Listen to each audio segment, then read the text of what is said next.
નમસ્કાર, આપ જોઈ રહ્યા છો યુટીસી ન્યૂઝ। દેશની રાજનીતિમાં બે પાર્ટીઓએ આ દેશ પર ખૂબ જ શાસન કર્યું છે। પહેલાં કોંગ્રેસે શાસન કર્યું અને હવે ભારતીય જનતા પાર્ટી શાસન કરી રહી છે। એક હતો ગાંધીનો યુગ અને એક છે હવે મોદીનો યુગ। ગાંધીનો યુગ એટલે ઇન્દિરા ગાંધીનો સમય, રાજીવ ગાંધીનો સમય। એવું કહેવાતું હતું કે પથ્થરને પણ જો તમે ઉમેદવાર બનાવી દો તો એ જીતી જાય। આજે એવો જ કંઈ દોર ફરી આવી ગયો છે। મોદીના નામ પર હવે પથ્થર પણ તરી જાય તેવું લોકો કહેવા લાગ્યા છે। એક ગાંધી યુગ અને એક મોદી યુગ। આજે આપણે આ બંને યુગોની ચર્ચા એટલા માટે કરી રહ્યા છીએ કે આવનારી લોકસભાની ચૂંટણીમાં હવે પાર્ટીઓ પોતાના ઉમેદવારોને ઊભા રાખશે।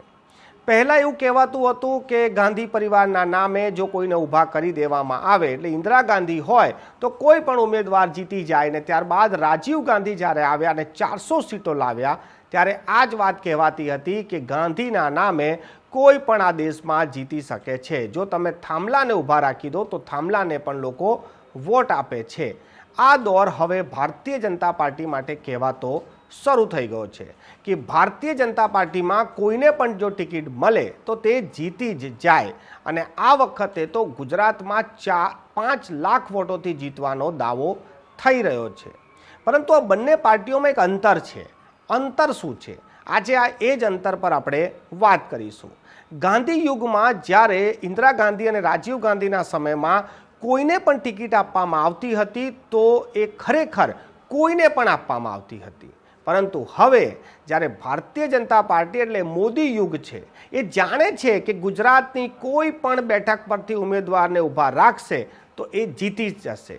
વડોદરાની વાત કરીએ તો કોઈને પણ ઊભા રાખો એ જીતી જ જાય। પરંતુ એમાં પણ સેન્સ લેવામાં આવી રહ્યા છે। ગુજરાતની 26 બેઠકો પર મનોમંથન ચાલી રહ્યું છે। એક એક બેઠક પર 9 ઉમેદવારો એ દાવેદારી નોંધાવી છે અને પાર્ટી આલા કમાન આના માટે પણ સમય કાઢીને ચિંતા કરે છે, ચિંતન કરે છે। એક એક બેઠક, એક એક બૂથ પર જે રીતે સંગઠન કામ કરી રહ્યું છે તેનાથી ભારતીય જનતા પાર્ટી જ્યારે આજે દાવો કરે છે કે કોઈને પણ ઊભા રાખો તે જીતી જશે તો આ માત્ર દાવો હવામાં નથી હોતો, એમાં સંગઠનનું કામ હોય છે।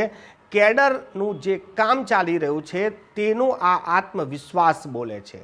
એટલે ગાંધીના સમય અને મોદીના સમયમાં માત્ર આટલો જ અંતર છે। ગાંધીના સમયમાં જેને પણ ઊભા રાખો તે જીતી જતા હતા, પરંતુ આજે સંગઠન એટલું મજબૂત છે કે તેનાથી દાવાની સાથે સાથે આત્મવિશ્વાસ પણ બોલી રહ્યું છે। કોંગ્રેસે ભારતીય જનતા પાર્ટી પાસે ઘણું બધું શીખવાની જરૂર છે।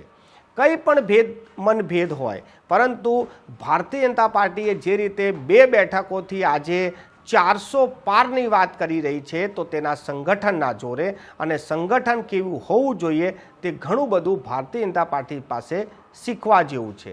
એટલે આજે જ્યારે આપણે એવું કહેતા હોય કે ગાંધી યુગ અને મોદી યુગ કોઈ પણ ઊભો રહે એ જીતી જાય, પરંતુ આ જીત પાછળ એ કાર્યકર્તાઓ, એ સંગઠનની ખૂબ મોટી મહેનત હોય છે, ત્યારે જ આ જીતતા હોય છે। કોંગ્રેસે સંગઠન ના બનાવ્યું અને નેતાઓ બનાવ્યા। ભારતીય જનતા પાર્ટીએ નેતા ના બનાવીને સંગઠન બનાવ્યું।